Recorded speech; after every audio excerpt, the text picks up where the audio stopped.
হাতে মাত্র 3 ঘন্টা থাকলে আর মাত্র 135 টাকা খরচা করলে আমি তোমাদেরকে এমন একটা জায়গার সন্ধান দিতে পারি যেখানে গেলে তোমরা দীঘা, পুরী, মৌসুনি সব জায়গার ফিল একসাথে পেতে পারো। তার সাথে কিন্তু এখানে কাজু বাদামেরও চাষ হয়, আর এখানে রাত্রিবেলা হলেই কিন্তু জ্বলে ওঠে বনফায়ার। তার জন্য তোমাদেরকে চলে আসতে হবে নিজের যে কোনো লোকাল স্টেশনে, আর সেখান থেকে ট্রেন ধরে চলে আসতে হবে কিন্তু হাওড়া স্টেশনে। আর হাওড়া স্টেশনে এসে আমরা দুপুর 1:25 জনশতাব্দী এক্সপ্রেস ধরে নিয়েছিলাম, যার ভাড়া ছিল দুজনের মাত্র 270 টাকা, মানে একজনের কিন্তু 135 টাকা। আর ট্রেন যখন 100-র বেশি স্পিডে চলছে তখন কিন্তু আমরা দুজন মিলে বসে খুব মজা করতে আনন্দ করতে করতে চলে আসলাম বালাসোর স্টেশন।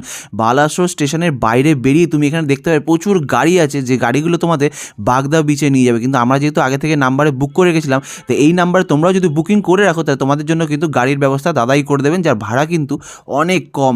দেখছো এই অটোটা কিন্তু আমাদের জন্য দাদা পাঠিয়ে দিয়েছিলেন, আর এই অটোতে করেই কিন্তু আমরা মাত্র 1 ঘন্টা জার্নি করে চলে এসেছিলাম বালাসোরের বাগদা বিচের ভাইকিংস বিচ ক্যাম্পে। এই